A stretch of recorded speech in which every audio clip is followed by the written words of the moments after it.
Okay, we're live to tape, so good morning once again, and welcome to all who have been able to or who have decided to join us this Monday, Labor Day. I'll just repeat what I said briefly before, that you're not obliged to be here because it's a legal holiday, and that's fine if you take the holiday, but you will be obliged to view this recording later as part of our normal lecture sequence. I've decided, and really I've been compelled, to give a plenary lecture every Monday, rain or shine, holiday or not, in order for us to set up that week's reading and to remain in sequence, very importantly, with your breakout lectures, including my Section M on Thursdays. So you've understood this, and those of you who are here today, that's fine. We'll be able to talk about some of these things as they come up. And to the vast majority who are taking the holiday, to which they're certainly entitled, I'll be uploading this to YouTube as usual later today, and then the rest of the students in all the sections will be able to view it and thus stay in sequence.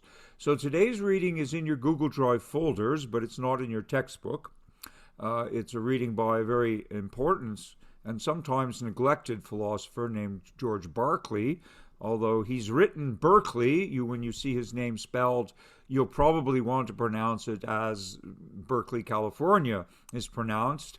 But actually, if you spend any time in England and you start saying Berkeley, people will know immediately you're not English, because the English pronunciation is Berkeley. English is a crazy language full of exceptions. Okay, so his name is spelled Berkeley but pronounced Barclay.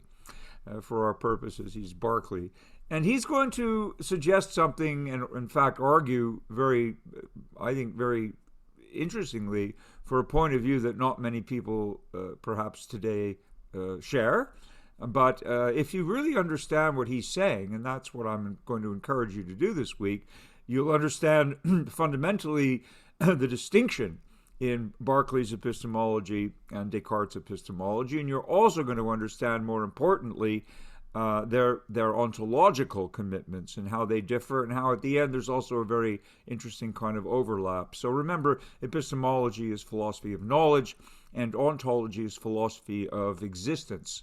So we saw with Descartes last week that his epistemology, the quest that he's on epistemologically, that is the notion of wanting to have all and only true beliefs, that's really about knowledge, and so it's an epistemic quest, but it leads him, as you saw in Meditation 2, to a position where he's able to assert the existence of his ideas, and therefore the existence of himself as a thing which thinks.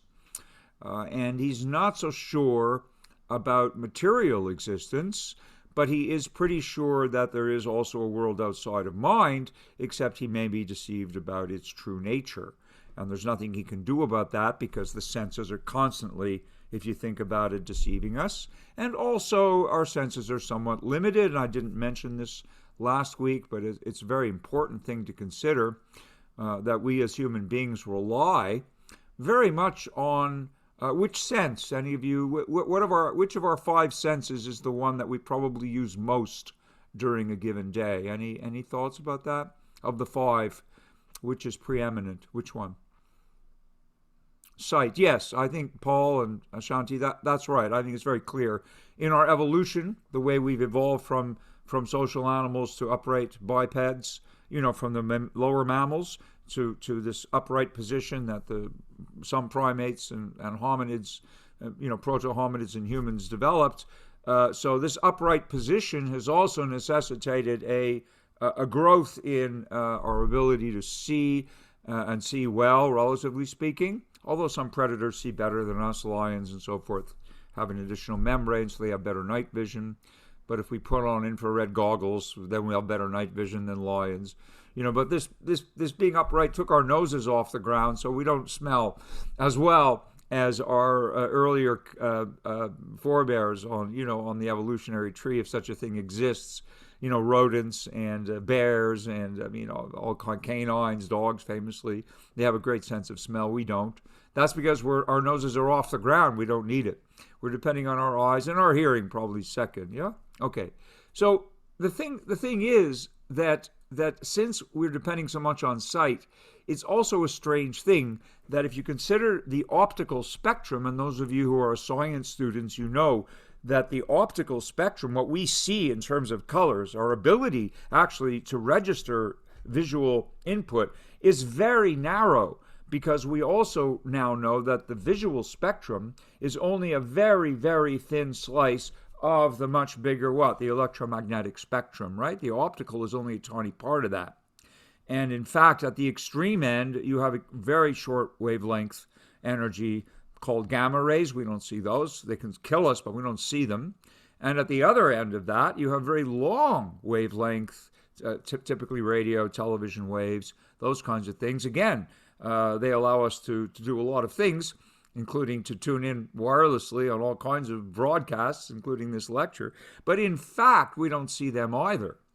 And what we do see are colors ranging from the short wavelength purples to the longer ranging through to the longer wavelength reds. But that's a very, very tiny slice of a much, much bigger spectrum of related phenomena, energetically and related phenomena. So even though sight is our most important sense, we don't see that much compared to what's out there. And this is what I want you to start thinking about, okay? Because we're going to ask this question: what's out there, and how do we know what's out there?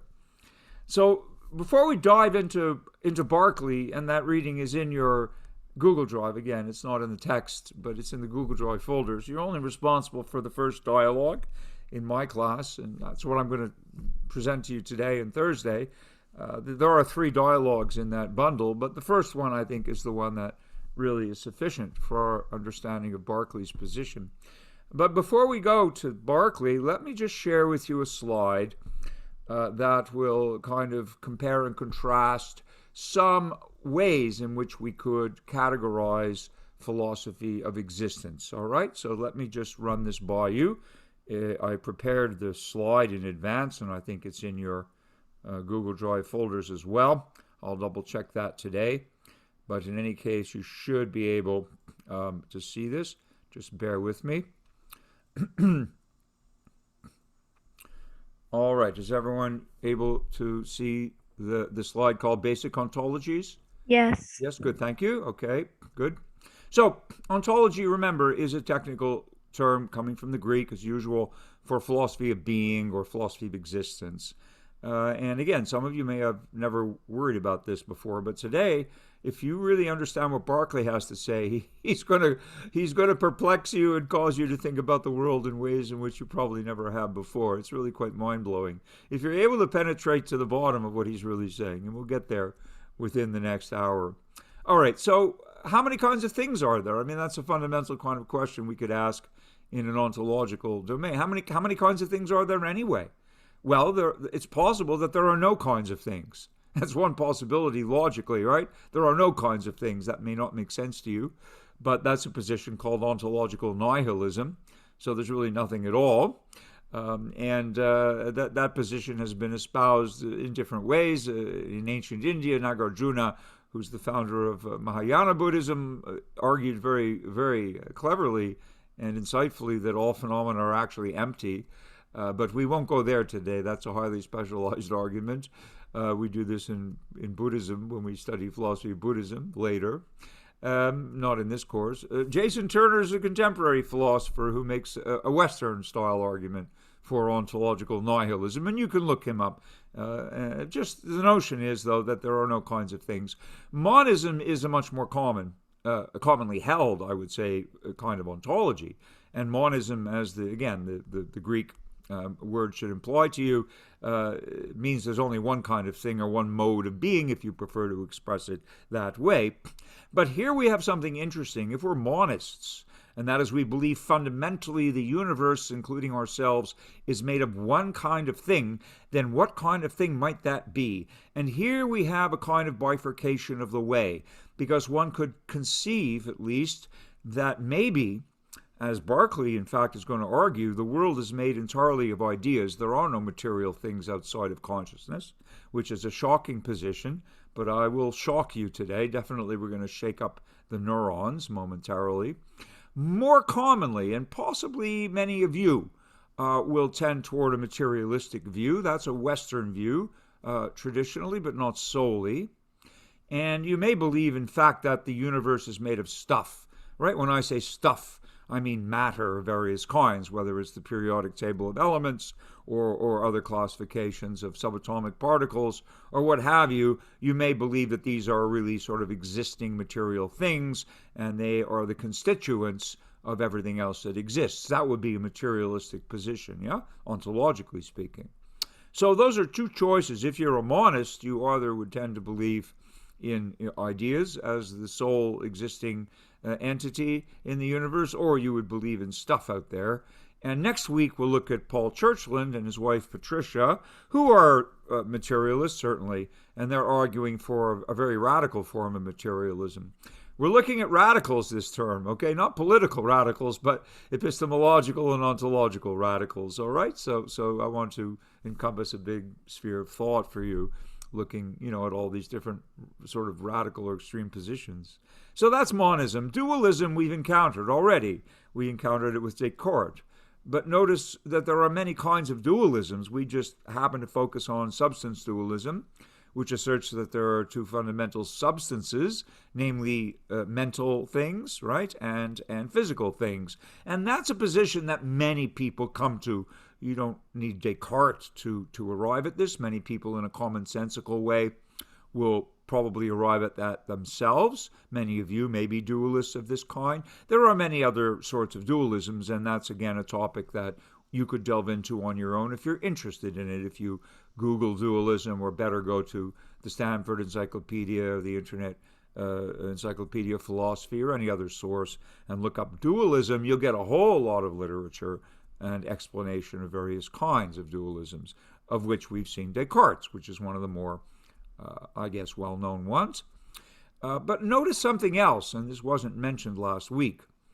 If you're a dualist, you have a different kind of problem than a monist. If you're a dualist and you assert, as does Descartes, that thinking things and extended things are really two very fundamentally different kinds of existences, then the problem that you need to solve next is how they possibly interact with each other. Because, for example, if you ask René Descartes if we could get Descartes in the room and we say, René, would you raise your right hand? And René raises his right hand. And then you ask him, well, René, you probably gave a mental command to your arm, right? In order to raise your arm, you probably thought and willed that the muscles would contract in a certain way without even knowing which muscles you're using. But you gave a mental command to raise your arm, and your body obeyed it, right? So the mental and the physical are actually interacting with each other. But then how could they possibly do that if they're fundamentally different kinds of things inhabiting different kinds of ontological spaces? Does this make sense to you? If you're a dualist of Descartes' kind, you need to explain how they interact, because they don't touch each other. They're in different domains. The mental and the physical are totally separate. So then how does the mind command the body, for example? Yeah? And how does the body affect the mind? And these are really good questions to ask. So if you're a dualist, you can't really be a dualist. You have to in fact come up with a third kind of entity. At minimum, it's an interface. What in modern language, computer-based, language, we'd say the two things that are separate need an interface in order to interact. Does that make sense to you? Yeah? Does that make sense to you? Basically, I hope it makes sense to you. Because that's the kind of question that a dualist is going to have to face. And Descartes' explanation for this, by the way, which you don't have to buy into, but you need to know that Descartes proposes that God takes care of this. God is really like the third kind of entity, very special kind of entity. But Descartes supposes that every time we need to have a perfect interaction between mental and physical things, then the only power capable of orchestrating that to perfection would be God. So that actually God's involved, and without God we wouldn't be able to actually cause physical things to happen by mental acts. So that's one of the things to be mindful of. If you are a dualist, you may have to give an account of how the two things that you propose as independent kinds of entities are able to interact with each other. There is more commonly, perhaps, a kind of pluralism. That's another ontological position you could take. You could be a pluralist, in which in which case you believe there are many kinds of things, right? Or many modes of beings, not one, not two, but many. And that position is an ancient one in human societies. We have, for example, from the ancient Greeks, and many, many societies came up with what they thought were the main elements. In the ancient world, fire, earth, air, and water were thought to be the main elements. This is obviously long before modern chemistry, modern geology, and other sciences which tend to explain some of these phenomena to us. But basically, it's quite common, particularly in the ancient world, and perhaps for all I know in more modern contexts, to be a pluralist, ontologically a pluralist, right? Okay. So what we're going to contrast today are two very different positions. And Descartes, as you know, if he has a bumper sticker, probably if Descartes driving around with a bumper sticker, it would say, "I think, therefore I am." So for Descartes, existence, ontologically, this means that existence is predicated on thinking, primarily. Although he is a dualist and he acknowledges that there is some physical world out there, but he's really not as clear about it. It's made of composite things, and our knowledge can never be as clear as our knowledge of our own minds, for Descartes. So his existence, then, depends on his thought. And that's a rationalist position, definitely a rationalist position. Now, Berkeley is going to say something completely different. Berkeley's position is that to be or to exist is to be perceived.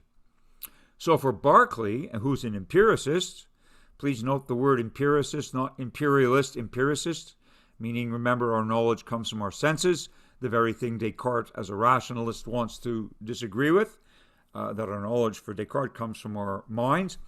Berkeley says no. An empiricist view is, and Berkeley is a very strange empiricist, but he's nonetheless an empiricist, and he says that to exist is to be perceived. So before we get into the reading, I just want to make sure you're clear about that distinction, or whether, in fact, you have any questions. Are you all right with this? Do you have any questions about this slide? So like with this Cartes, he's saying basically like anything that in his mind, like anything in his mind that he thinks is like, wait, let me see. Anything that he thinks in his mind that he is, like that he thinks he is, that's what he is. Like, well, it's not quite that. I mean, Descartes, if you think you're Superman, that doesn't make you Superman, right? On a given day, if you think you're an octopus, it doesn't make you an octopus.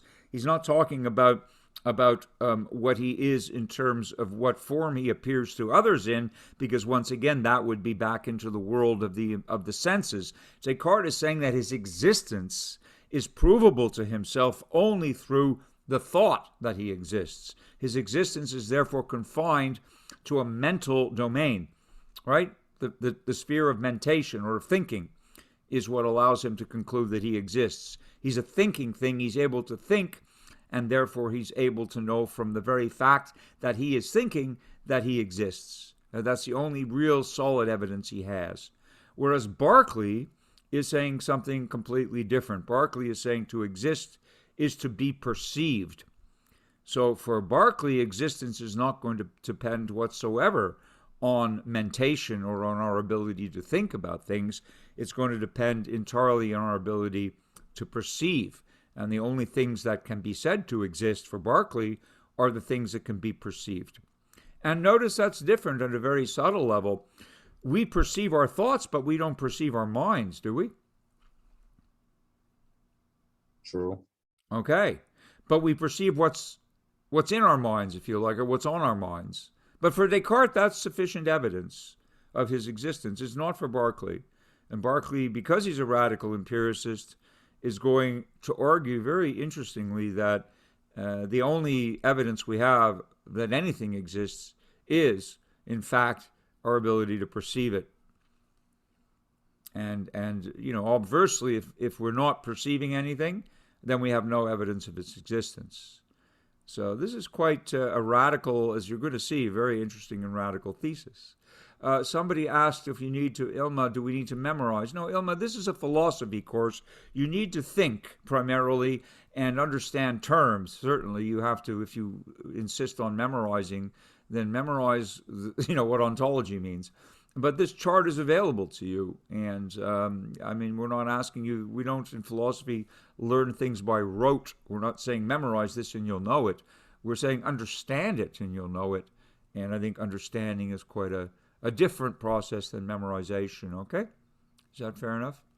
Ramses was going to say atoms. So, yeah, okay, Ramses. So if you want to go that route, which you certainly could, then you'd probably be going down a pluralistic road, saying, well, there are many kinds of things in the world, and fundamentally you could say they're made of atoms, and then we have the periodic table of elements, right? Each of which contains a different element with a different atomic constituency, right? A differing number of protons, neutrons, and electrons. That's how elements are differentiated in the periodic table. And then, of course, there are families of elements which share certain properties. But let me ask you this, Ramses. If you go down that road and you say, okay, everything is made of atoms, fair enough. So that means we have many things, and we also have added, as some of you may know, we've added new elements to the periodic table, right? There are more elements in the periodic table today than there were 100 years ago. Elements like hafnium, and there are many other elements that I don't even know anymore that have been created by us in laboratories and added. Okay, if you go down that road, Ramses, let me ask you this. What are atoms made of? I mean, I've already said, but basically, what are atoms made of? Just back to Ramses for a second. Are atoms made of anything? Aren't they made out of, neutrons, protons, electrons? Yes, of course they are. That's exactly what they're made of. But then I'm going to ask you another question. We're going down this road, right? So what are neutrons, protons, and electrons made of?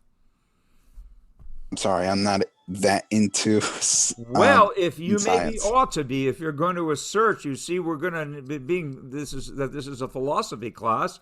Again, one of my jobs is either to subvert your beliefs or make you think more carefully. Well, if you're going to go around telling people that you believe that everything's made of atoms, then and you know that atoms, because obviously you've learned this, atoms are made of what we used to call fundamental particles, electrons, protons, and neutrons.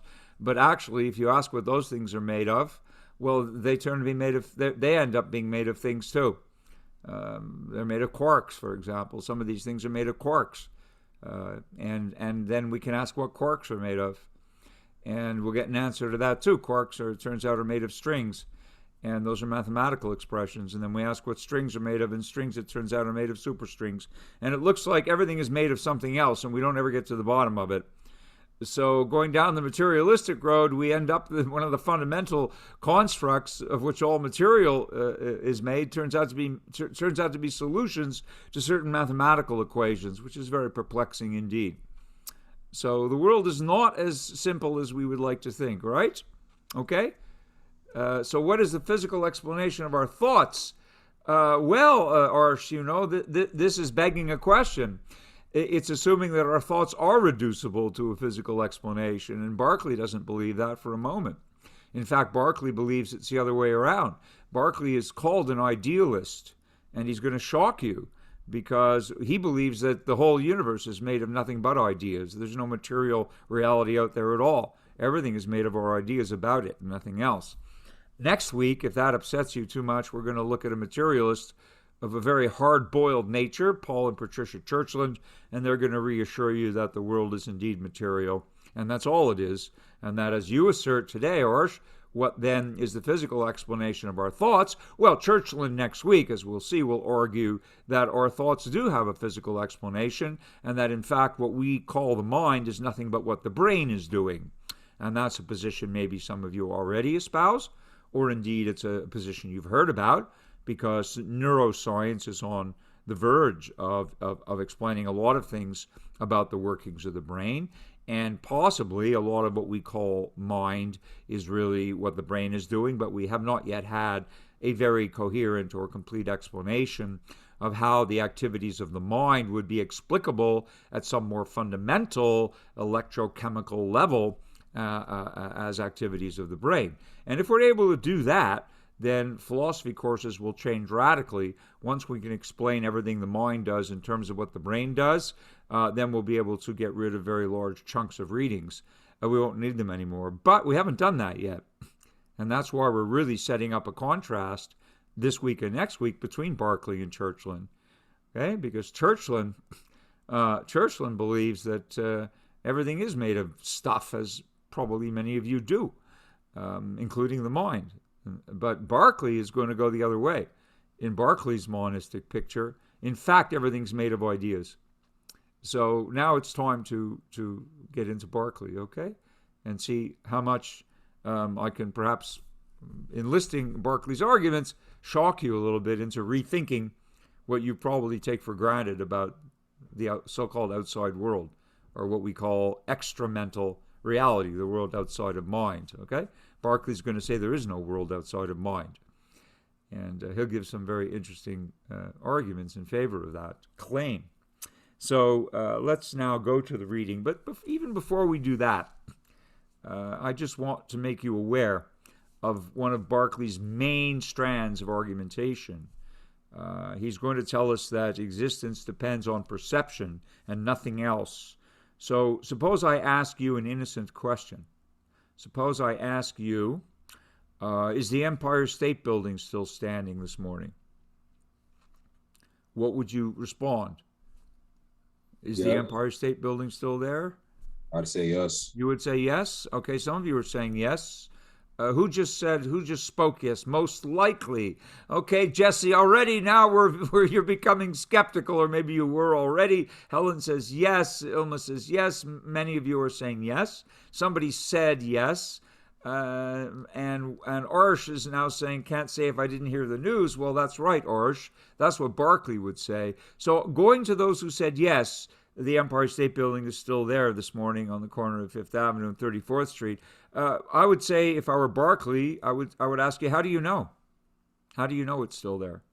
The news keeps me informed. So if there's an update regarding it, people would know in a heartbeat. Exactly. But then its existence would be confirmed to you by the news, correct? Or its non-existence would be confirmed to you by the news, which means what? It means you would hear about it, correct? Correct. Or read about it. So you'd be using which senses? When you're listening to the news, you're hearing. You're using your sense of hearing. And when you're reading the news, you're using your sense of sight. Exactly. So therefore, the existence of the Empire State Building at this present moment depends on your ability to either see or hear about its existence. Correct? Yes, correct. Okay, yes, it is true. And this is what Berkeley is telling us, that we may have in our minds a picture, or you may tell me, maybe some of you would like to tell a different story and say, well, I saw it yesterday, right?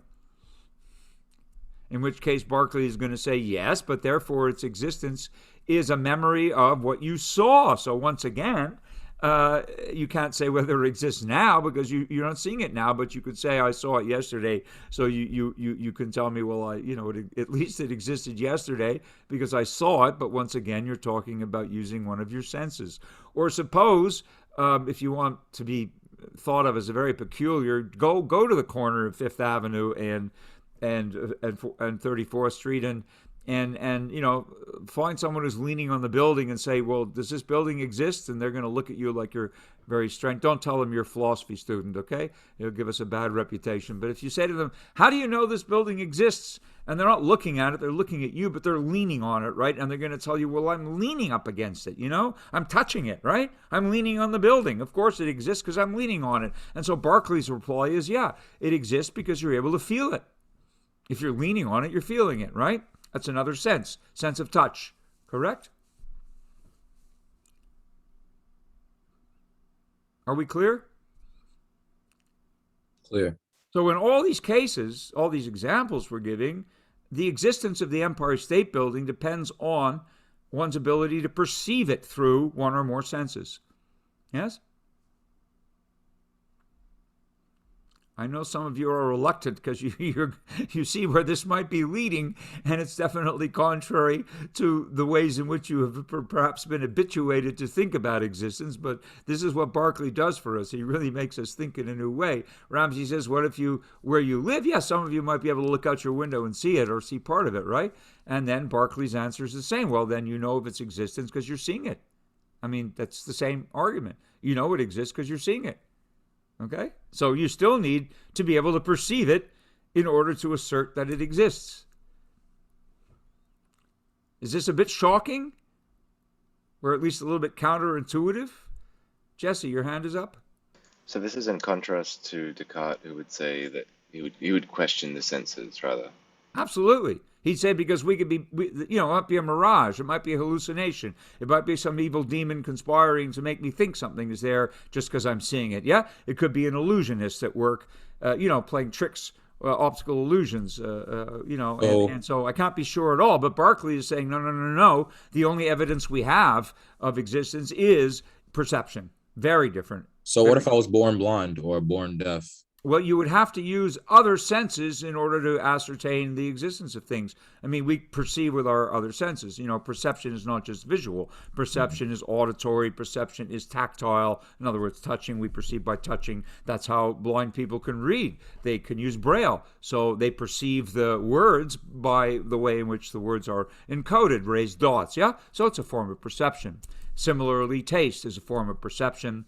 And all the other and smell is so all the five senses are ways of perceiving phenomena. And Berkeley is saying the only way that we can be sure of anything's existence is to be able to perceive it with one or more senses. And you see already you do see that's a very different position than Descartes takes. Yes. I have another question. So would you say Berkeley's atheist because you can't see, smell, feel, taste, or hear God? Excellent thought, but you're jumping the gun. I'm going to ask you to be patient and hold that, okay? You're going way down the road. In fact, Berkeley is a theist. Berkeley believes very strongly in God, and this whole argument that he's going to construct, which is a really interesting and elaborate argument, he's originally Irish, and he was a bishop of the church, so you know that he believes in God, and he's doing this in order to present an argument against materialism. I'm not going to give you the substance of the argument yet. We'll get to it toward the end of our reading on Berkeley.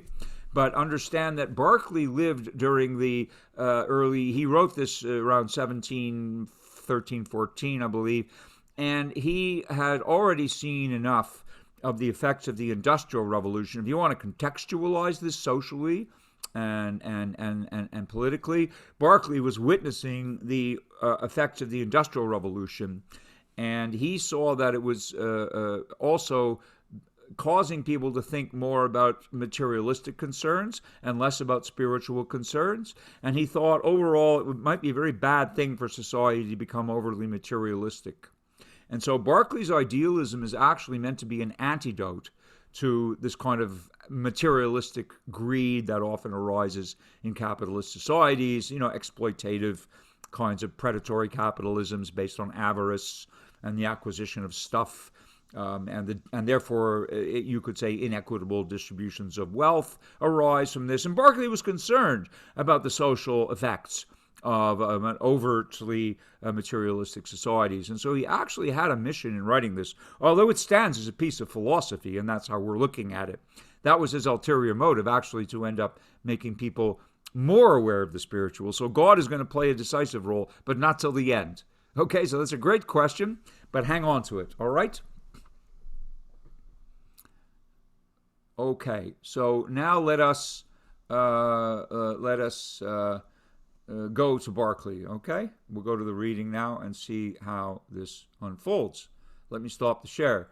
So just to underscore to really drive this point home, suppose I said, you can all see me now, so suppose I said to you, I'm holding something in my hand, all right?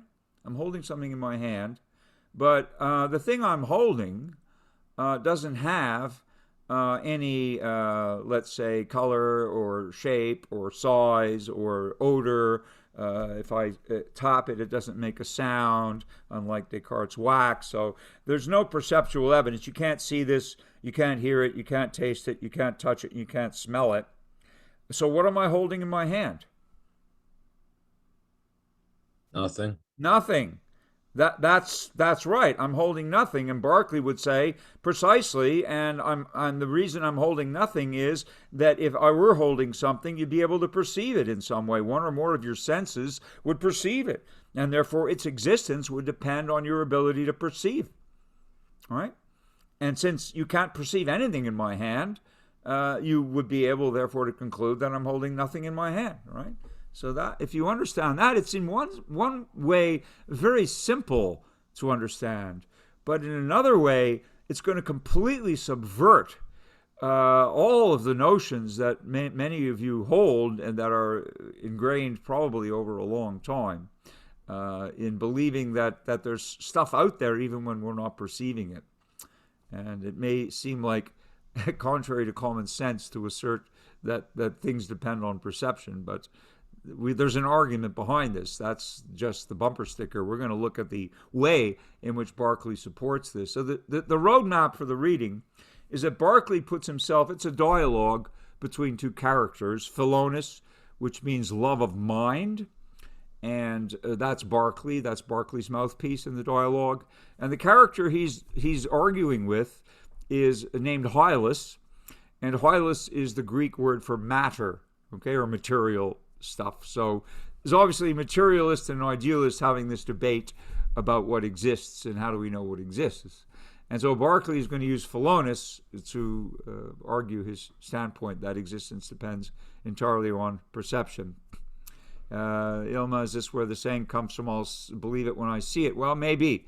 I mean, I'm not sure that comes directly out of Berkeley, but certainly that is a saying which is consonant with Berkeley, yes. Okay, so you need to understand that at this time historically, just one little note, that there are basically two sets of properties. People were debating, philosophers and scientists who at the time were not called scientists. The word science was not in use at that time. People who were doing science called themselves either natural philosophers, or if they were doing experimental science, as was Boyle or Charles or Newton with physics and chemistry, they actually called themselves experimental philosophers. If they were doing theoretical science, they called themselves natural philosophers. So there was a debate among philosophers and really scientists of the time about properties of things. What kinds of properties do things have? And at that time, they generally separated properties into two kinds. They thought things had primary and secondary properties, or sometimes qualities. Okay, the word quality is a synonym in this case for property. And the secondary properties of things, which were thought to be less fundamental, are the kinds of properties that we most readily ascertain with our senses. So, you would say the color of the sky, if it's blue, well, it was a secondary property. Or the smell of something is a secondary property. How it feels when you touch it is a secondary property. So, and how it tastes, the taste of food or that's a secondary property. Those were all deemed to be secondary and less fundamental. And the more fundamental properties of things were thought to be more physical properties, such as what does something weigh, or what is its mass? Not the same question.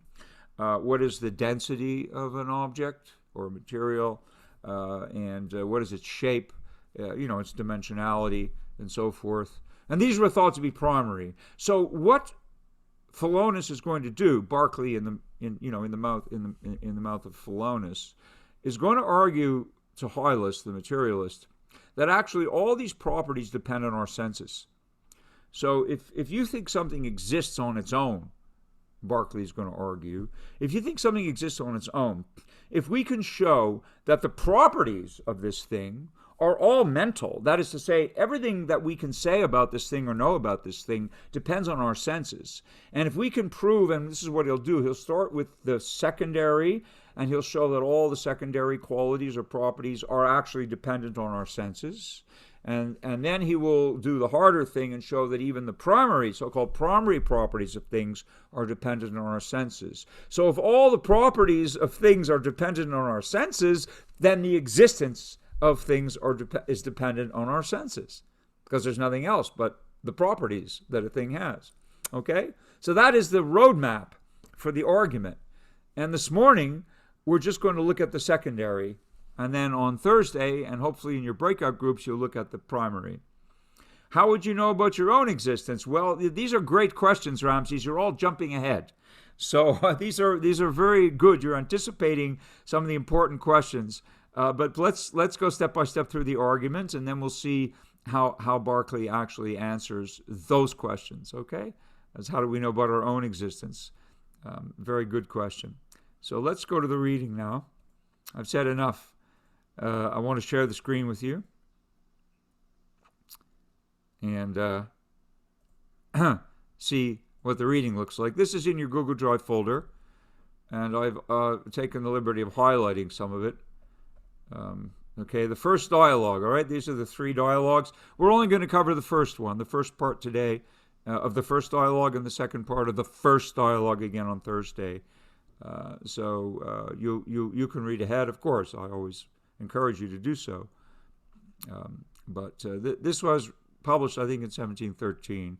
So there's Philonous and Hylas. Philonous means love of mind, and Hylas means matter or material.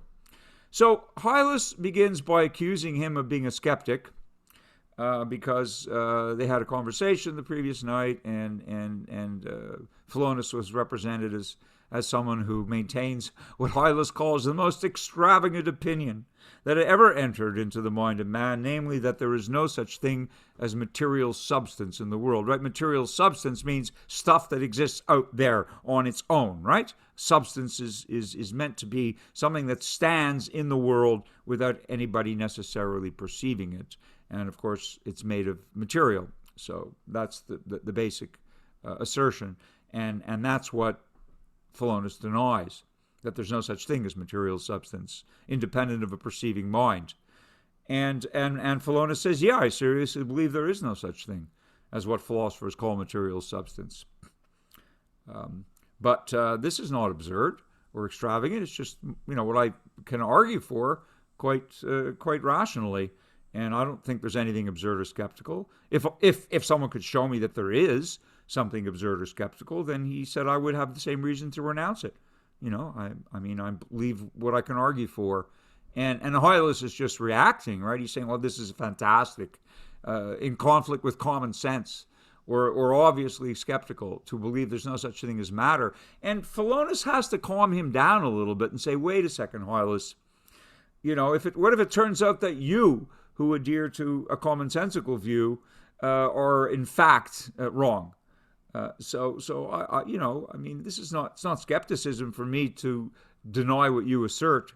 It's just a different point of view. A skeptic is someone who perhaps doubts everything, but I'm not doubting what I'm asserting. I'm asserting that there's no such thing as material substance. That's not a skeptical position.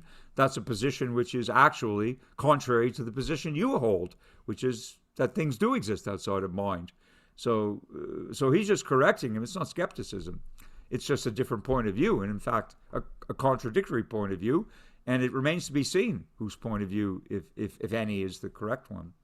So Hylas backs off and realizes he's using language a bit inappropriately when he calls Philonous a skeptic. He says, okay, my definition of skeptic was wrong. I'm here now in this second column. My definition of skeptic was wrong, he admits. But, okay, so a skeptic is someone who doubts everything. Or he wants to say who denies the reality and truth of things. And Philonous corrects him again. He says, what do you mean? What do you mean about reality and truth? What if my argument turns out to be real and true? That means I'm not a skeptic. It means I have the correct point of view. So here they start to get into the meat of what their differences are ontologically. After this clarification of what it means to be a skeptic, they get down to brass tacks, okay, as we say in English. And here's where the debate starts. Philonous says, what do you mean by sensible things? And now you need to know that the word sensible has a different meaning today. What does it mean today if we say that that something or someone is sensible? What does it generally mean to you? They make sense. Yeah, it makes sense. And that's a completely, in a way, twisted meaning, because literally it doesn't mean that. It's just usage that has become the new meaning. But in those days, when they said sensible things, they simply meant things that could be sensed. Because the word sensible really, it has a root word of sensation, right? Or sense.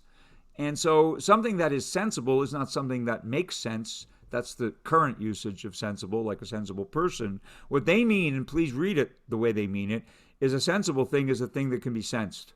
Okay? Is that clear? And it's actually a more accurate way to use the word.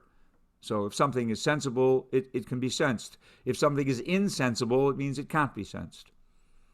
So anyway, that's a point of agreement between them. And we need that as a departure point. Sensible things, Hylas says, yes, are things perceived by the senses. Can you imagine I mean anything else? And Philonous says, no, that's fine. But it will greatly shorten our inquiry, meaning their discussion, if I have a clear grasp of your notions. Bear with me then, while I ask you this further question. Are things perceived by the senses only the ones that are perceived immediately? Or do they include things that are perceived mediately, that is, through the intervention of something else? And this is an important distinction in Berkeley, which we will clarify now. Hylas doesn't understand it, because it's a new kind of distinction for him. But I'm sure you'll understand it if we just give an example. Berkeley gives an example as follows. Philonous says, of reading a book, what I immediately perceive are the letters on the page. In other words, what you immediately perceive is what your sense perceives, your eye in this case. If you're reading, your eye is seeing the letters on the page. But your eye is not seeing the meaning of those letters. Let's say you're reading words like God, truth, virtue, whatever. Those things are understood in the mind, not by the eye. Is that clear to you? Yes. Everybody okay with that? Yes? I mean, what is therefore immediately perceived is what is immediately perceived by the senses. But the important point is that they don't tell you the causes of the things or the meanings of the things that they're perceiving. They are transmitting by, albeit very complicated processes. They're sending data into your brain, if you like, where the eye is, representing things to your visual cortex. But your mind ultimately is picking that up somehow and is making an interpretation of the data. So if you see a tree, your eyes do not know it's a tree. Your eyes are conveying the image, right? And it's your mind that will recognize the image and say, oh yeah, that's a tree. Is that clear? This is important. So please tell me if it's clear, yeah? Similarly, if your ear hears something, let's say you hear music coming from next door, you hear somebody playing music, an instrument, your ear does not know anything except that it's picking up acoustic vibrations, right? Music is traveling through the air as acoustic waves, and those waves impinge on the eardrum, and then again through a complicated set of physiological and neurological mechanisms that gets transmitted to the auditory cortex, and then somewhere in there you're forming an impression of what that means, and you'll say, oh yeah, that's a piano, or that's a trumpet, or that's a guitar, or maybe you'll say the music's too loud. You'll ask them to turn it down. But that's not what the ear is doing. The ear is just transmitting the immediate perception. Yes, that's good, Ramses. Basically, your senses are receptors, and your mind recognizes it. So Berkeley's saying that's Berkeley's terminology. In immediate perception is the work that the senses are doing by receiving data, right? And your mind recognizing the data and identifying the data is called mediate perception, okay? 2 stages. Or you could say conception, all right? If you want to say the senses are perceiving immediately and the mind is conceiving immediately, that's also acceptable. What Berkeley means by mediate perception, therefore, is what the mind does when it conceives what is being sensed by these receptors that we call senses. Is this clear? Am I being clear? I don't want to confuse people at this stage. but that's the important distinction. And I'm glad. Now, this is important because what he comes on to say is that the senses themselves do not make any judgments about what they're perceiving. They only do this kind of passive perception, and there's a filtering process, we know. But that's really important, okay? So let's carry on. So Hylas agrees. Hylas understands now, and he says, I tell you once and for all that by sensible things, I mean only things that are perceived by sense. So Hylas is agreeing, right? By sensible things, it's what the senses perceive, and the senses perceive only what they perceive immediately. That's true. And they don't make inferences. In other words, they don't make conclusions or judgments about what they perceive. They merely send data. And then we make, with our immediate perceptions, we make some judgment as to the origins, as to the effects of the things we're perceiving. Okay? Fine. So, then Philonous says, okay, so sensible things include only things that are immediately perceived. So, do we see anything besides light, colors, and shapes with our eyes? Do we hear anything but sounds? Do we taste anything besides tastes, with the palate? Do we sense, is there anything besides odors that we can smell? And is there anything that we can touch aside from tangible qualities? In other words, what can we actually feel with our sense of touch? And Hylas says we do not. And you could stop the argument there. So Philonous says the conclusion is obvious. If you take away all the sensible qualities, there's nothing left. And Hylas says, I agree.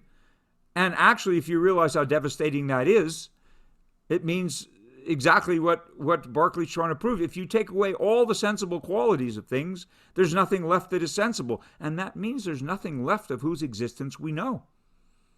If you take away all the qualities that can be sensed, there's nothing left.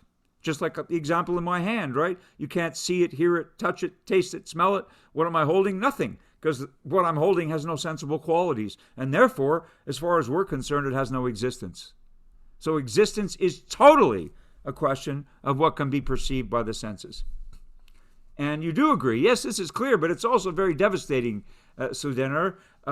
We can agree with this, but now it gets to examples, and it's going to continually brush up against some other habits of thought, because this is a shock. Agreeing with Berkeley thus far is not a shock to Hylas, but what follows from it, when he starts to trick this out or cash this out in more detail, then Hylas is going to realize he doesn't want to be agreeing with him at all. Okay? So here's the question. Does the reality of sensible things consist in being perceived, or is it something different? So when we talk about reality, we're talking about what really exists, yeah? Does the reality of sensible things, Philonous asks, consist in being perceived, or is it something different? Something that doesn't involve the mind. And Hylas goes back now, he slips back to this initial position of his, which is exactly the position that Berkeley's going to refute. He's going to resist all the way, Hylas. He's going to say to exist is one thing and to be perceived is another. Do you already see that Hylas has contradicted himself? If you go back to the previous page, he's already agreed that if you take away all the sensible qualities from something, there's nothing left. So in other words, the existence of something depends entirely on our ability to sense its qualities. And he's agreed with that. But now on the next page, he disagrees with it by saying that to exist is one thing and to be perceived is another. So he's saying that, in other words, even if something doesn't have any qualities that we can perceive, it still could exist. So existence for Hylas, the materialist, does not depend on perception, whereas for Berkeley, the idealist, depends entirely on perception. All right? So Philonous says, I'm talking only about sensible things. My question is, see, Philonous is very precise and exact. By the real existence of one of them, meaning a thing of sense, that we can sense, do you mean an existence exterior to the mind and distinct from their being perceived? And Hylas says, yes, I mean a real absolute existence, distinct from and having no relation to being perceived. And this is, Hylas has forgotten what he's just admitted on the previous page. He says, no, things have real absolute existence, distinct from and having no relation to their being perceived. That's a materialist point of view. And again, Philonous is going to take him down a number of different roads to try to shake that, because according to Philonous, it's impossible for anything to have a real absolute existence unless it can be perceived. And so there is no real absolute existence at all. That's the bottom line for Berkeley. Existence is perception and nothing else. So here are some examples of how this works. And you can read this more carefully. We're talking about pain. He's talking about pain as one example. The sharpness of a needle. Is the sharpness of the needle in the needle, or is the sharpness in the needle something we feel? If we accidentally prick ourselves with a needle, and we feel this pain because the needle, penetrated our skin and jolted us a little bit. We got stuck with the needle. Is that sensation in the needle, or is it in us? It's in us. Of course it's in us. I mean, so we say the needle is sharp as a matter of kind of a grammatical habit. But what we really mean is I feel the sharpness of the needle, right? It's not that the needle is sharp. It's that I feel the needle is sharp. Okay? Well, no, it's not entirely harsh, because if you believe your toys talk to each other when you're not around, it's similar, but it's not similar, because how would you know your toys are talking to each other if you can't hear them? Okay, so be careful about jumping to conclusions, right? It's one thing to believe your toys talk to each other, but if you're not around and they're talking to each other, you wouldn't know that they were talking to each other. Berkeley would say, how do you know they're talking to each other unless you can hear them? Okay, please don't jump to too many conclusions yet. Here's a great example of something that will be counterintuitive to you, but will also help to prove Berkeley's point. And again, we're on secondary qualities here, okay? Cold and warmth, all right? Heat and coldness are thought to be, at this time, secondary properties of things. In other words, the water's either cold or the water's warm. That's a secondary property. And now Berkeley asks you to conduct a thought experiment, okay? And what the thought experiment is going to tell you is that the sensation of heat or the sensation of coldness is not in the thing at all. It's in us. So the only way we know whether something's cold or warm is to feel it. It itself does not have something called, a property called coldness or heat. It only has what we perceive it to have, which is once again going to go back to our sense of touch. So here's an example that you can follow at home. Here's what you can do. Let's conduct this experiment. Take 2 bowls of water, okay, and put them on the counter. You can try this at home. Take 2 bowls of water, put them on the counter, and they're at room temperature, okay? Let them just attain room temperature. So you can put a thermometer in them, and you'll know that 2 bowls of water are standing on your counter and they're at the same temperature, okay? So you know that. Why? Because you can read the thermometer, okay? That's how you know. Okay, so now Berkeley says, suppose you take one hand and run it under warm water, okay? And take your other hand and stick it in the freezer for a few seconds, or in the fridge or the freezer, whichever. Now you have one hand that's been heated up under hot water. You have another hand that's been cooled down by exposure to the fridge or the freezer. Now you take those 2 hands and you plunge them into those 2 bowls of water, which you know to be at the same temperature, right? How is that water going to feel to the hand? This water's at room temperature. How will that water at room temperature feel to the hand that's just been heated up by hot water? Somebody? Cold. Yes, it's going to feel cold. And how will that water, the other bowl of water, which is the same temperature, exactly, how is that going to feel to the hand that's been cooled down in the fridge or the freezer? Warm. Warm. So now you have 2 different sensations. You have a sensation of coolness on one hand and a sensation of warmth on the other, and you know perfectly well that the 2 bowls of water producing those sensations are at exactly the same temperature. So if you think about that, it's clear that the water is neither warm nor cold. The sensation of warmth is what you are sensing with one hand, and the sensation of cold is what you're sensing with the other hand. But those properties belong to your sensations. They don't belong to the water at all, because it's obvious that water at the same temperature can't be both cold and hot at the same time. So it's obviously your sensation which is giving you this information, right?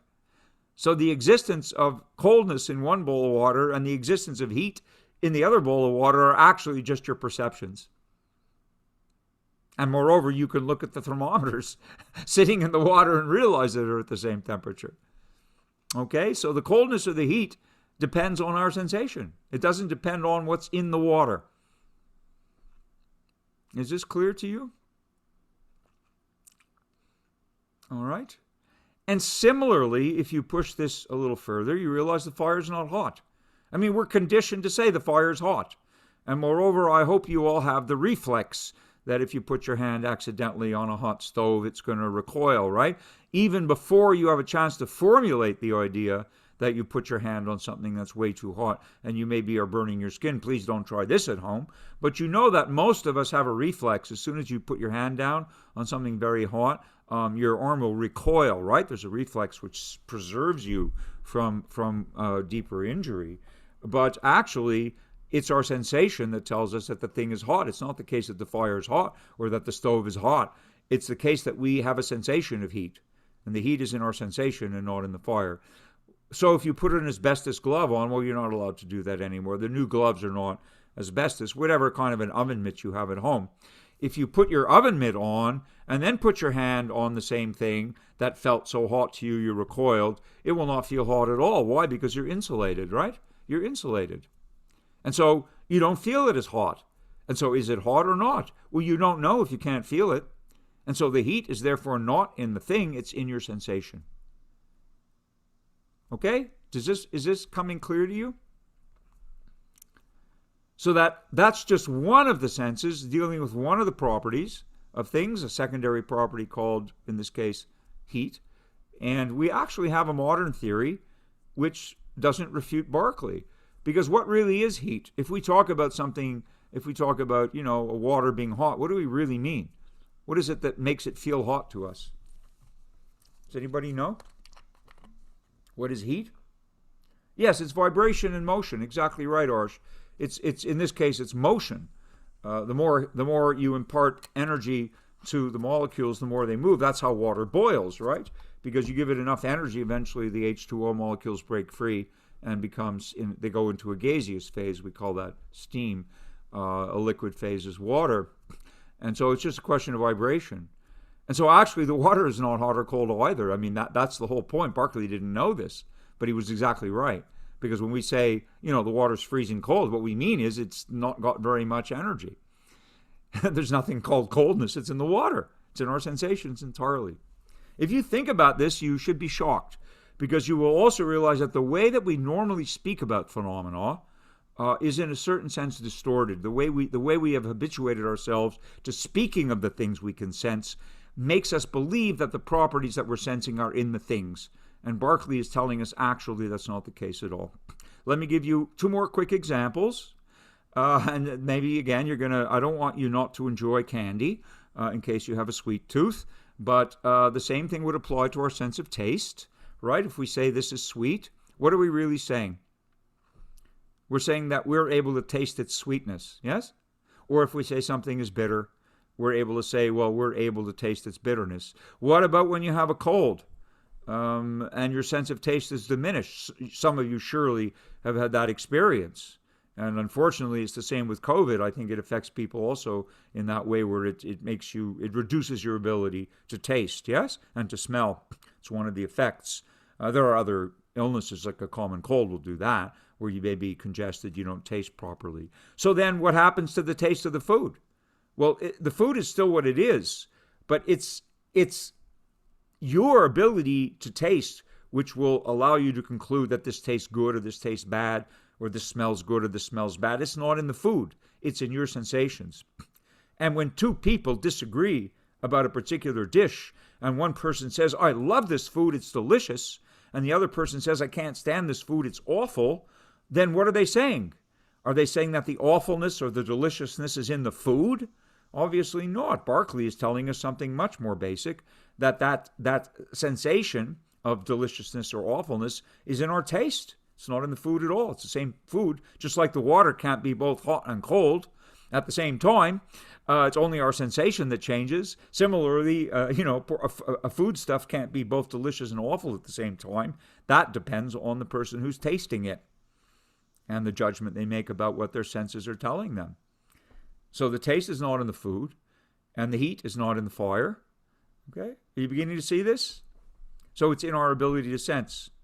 And now Hylas is starting to back off because he's saying, wow, I hadn't thought of that before. He would have thought in his theory of independently existing things in reality that their properties also exist independently in reality. And I hope that some of you now see what Philonous is doing. He's stripping that away sense by sense. He's illustrating to Hylas that things don't really exist independently of our senses. If all the properties could be shown to depend on the senses, then there'd be nothing else out there. And that's exactly where this dialogue goes.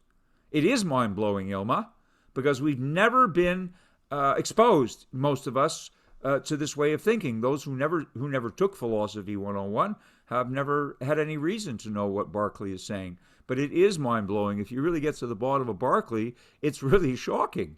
What he's telling us is something contrary to our habitual way of thinking about things in the world, but it's not false, right? I mean, you can begin to see the if you like, the logic of his position, right, through his argument. And so we'll take one more quick example, in this case about color, and we look at the sky, okay? We can look at the sky and just think now about the sky. If we see a beautiful sunset, okay, just think now, never mind the text. Just imagine you're looking at a beautiful sunset. What colors do you see in the sky? You're looking at a beautiful sunset. What are the colors typically? Orange, yes. And or not only orange, but what else? Red, pink. That's right. Sometimes you get blues and violets. All kinds of beautiful colors in a sunset, right? Depends on the cloud conditions and other things, but atmospheric conditions. But get beautiful colors. We all know that's true. Okay, so let me ask you this. Now, suppose you have an airplane, like an old biplane, which is exposed. So now you fly into the sunset in one of these old biplanes, which are not covered. So you're exposed to the air.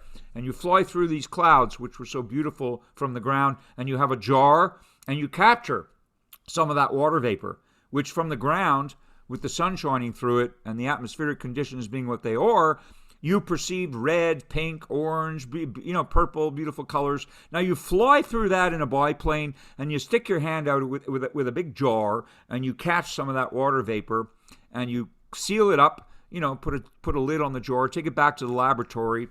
Do you see in that jar, do you see pink, orange, yellow, purple, red? Do you see any of that stuff? Of course not. In fact, what color are the clouds?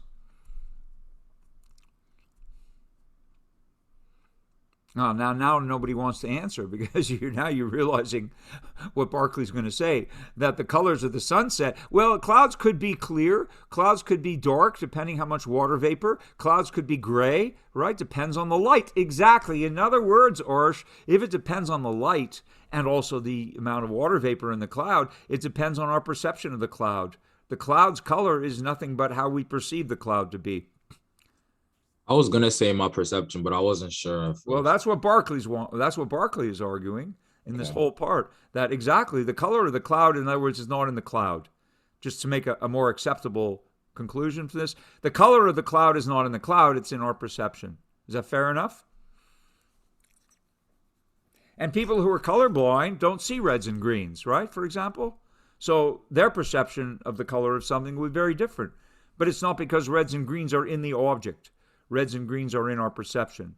So this is what Berkeley is saying.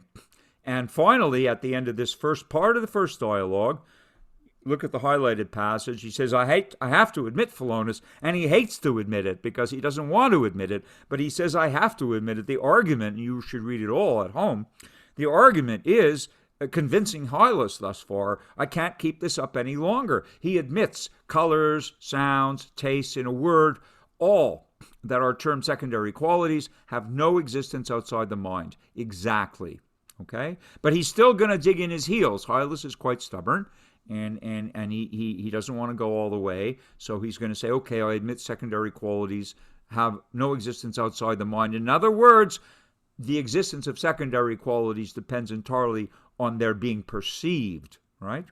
But in granting this, Hylas says, I don't take anything away from the reality of matter or external objects. He's still hanging on to that because he's going to say, but the primary qualities are in the things themselves. So the second stage of the dialogue, which will continue on Thursday in section M, is to strip away the so-called primary qualities also. Extendedness, which means length or dimensionality, right? Shape, which means, a thing has a certain shape. That's the same word. Solidity, that probably means density. Gravity means weight. Motion, a thing is moving or not.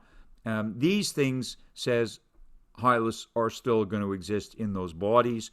And the primary qualities he admits are in our perceptions, but the secondary ones in our perceptions, the primary ones are in the things. He still insists, he draws that line. And so the second part of the first dialogue, Hylas will then attack that idea and show him by example, same thing, and we'll see that Thursday, you can read ahead. He's going to show him that these so-called primary qualities are also in our perceptions. So you already know where this is going. If you are able to show that all the qualities of things are not in the things, but are only in our perceptions, then you're clearly able to show that the existence of things depends entirely on their being perceived.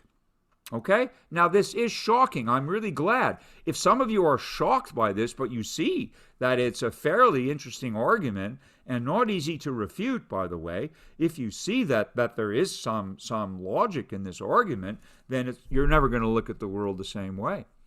And then, I'll just leave you with this final thought, which is exactly consistent with, with this argument so far. If I were to ask you, what color's the grass? Now you know better. You're already not going to want to give me an answer. But if you ask somebody on the street and say, what color's the grass? What are they going to say normally? Green. Well, yeah, because that's what we think, right? Of course, we're going to say the grass is green, naturally. But now you all know better. One dose of Berkeley, I hope, has made you more careful because we see green, right? We see when we look at the grass, sure, most of us, if we see in a normal way, we're not colorblind, we can see green, well, we'll say the grass is green. But actually, the grass is not green. Does anybody know why the grass is not green? Why do we see the green? Because of chlorophyll. Well, but you're saying what the grass is made of, but that's not why it's green. It's green because green is the one wavelength around 6,000 angstroms. That's the green wavelength, which the grass can't use. In fact, all vegetation with chlorophyll in it appears greenish to us precisely because it doesn't absorb the green wavelengths, because the green wavelengths of light are energetically not useful in this cycle that plants go through in order to take light and make sugars. You know the name of that cycle, right? Okay. So basically what the plants are doing is that they're accepting the energy of the light source, but they're rejecting the green parts because the greens are not helpful to them in that process, okay? So the grass, in fact, is absorbing all the colors, but it's not absorbing green. It's reflecting green. So if you want to properly speak of the color of grass, actually, the grass is every color except for green. And the reason it appears green is because it's reflecting green. So the grass is every other color, but it's not green.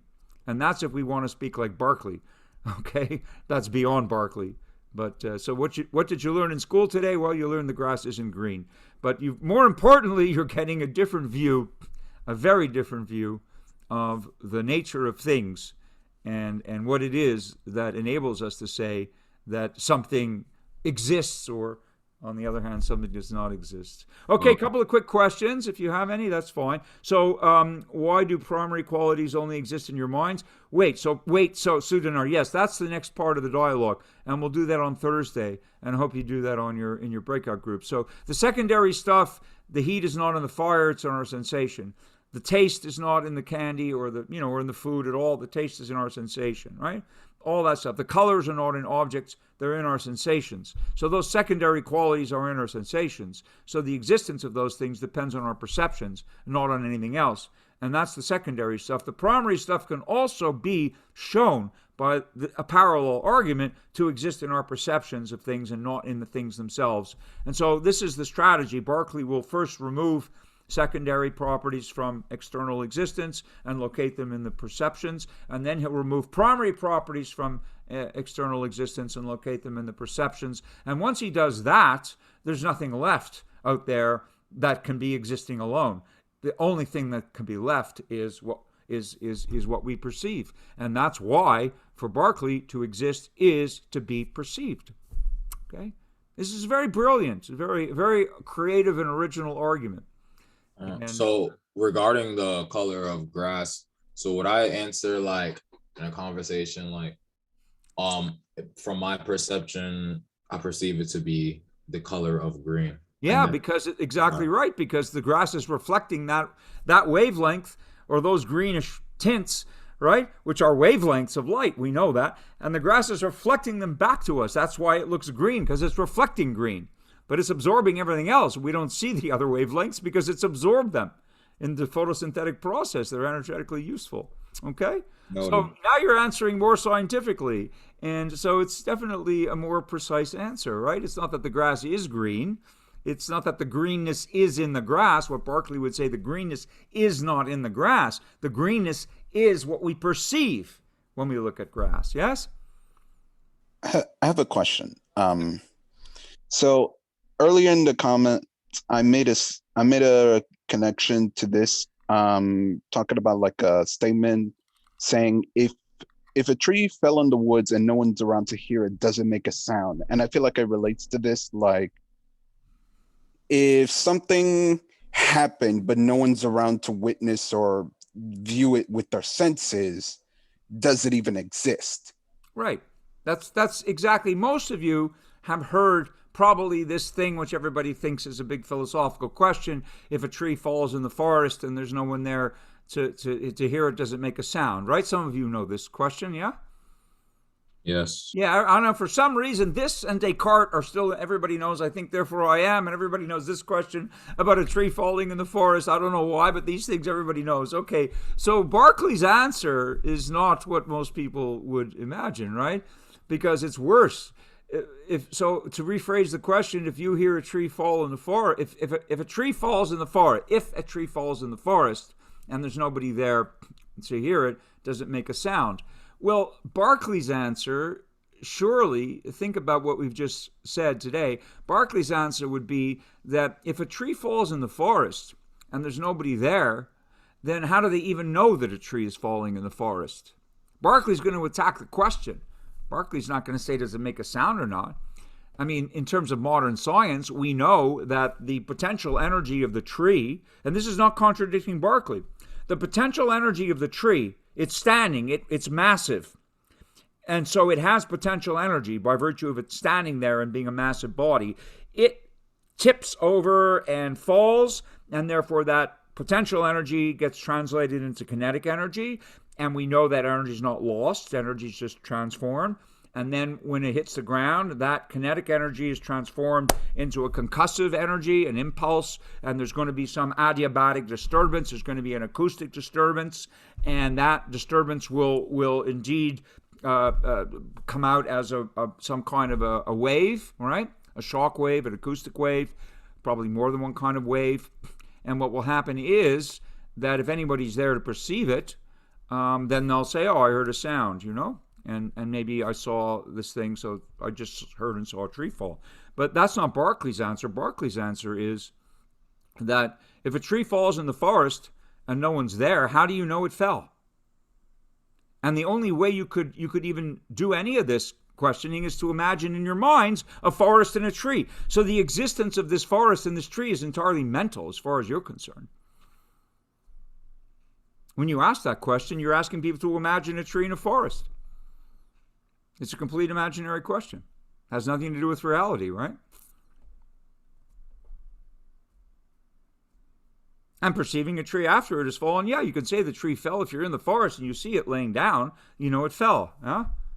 But it's, again, you know it because you perceived it. So I don't want to go too far off this topic. I just want you to be clear about how Berkeley's making this vital connection, that existence is not dissociable from perception. The only evidence we have that anything exists is, in fact, our ability to perceive it. And we will go on Thursday to the primary qualities, and then we'll come back to the earlier question, which one of you asked, and I asked you to hang on to that question about God, because God will end up playing a big role in Berkeley's philosophy. And I have to stop it. I don't mind disclosing the punchline to you. So how do you exist if you fall asleep at night and there's no one in the house? Suppose you live alone, you go to sleep at night, right? Do you still exist? No one's there to perceive you, right? So do you still exist? Well, Berkeley would say, yes, you do, because God is perceiving you. And that's how everything can go on. Even when no humans are perceiving it, things can exist, but only if they're perceived by a perceiving mind.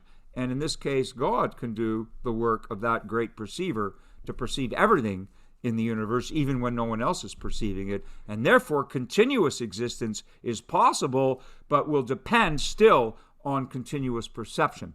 So if things exist continuously, it can only be because they're being perceived continuously. And of course, God can perceive everything continuously, and so everything can exist continuously, but it still depends on perception. Okay? But that's much later in the game. We'll get to that on Thursday. That's really toward the end of the reading. All right, I'm going to stop there. We're a bit over time today. Thank you very much for your engagement. I'm glad that this is, blowing some of your minds. It's really quite a different view than we're accustomed to, but a very interesting and refreshing one, I'm sure you'll admit. Okay? So think about it. I'll see some of you Thursday. You'll continue this work on the first dialogue in your breakout groups. And have a wonderful week. Okay? Take good care, everybody. I'll stop the recording now. Take care.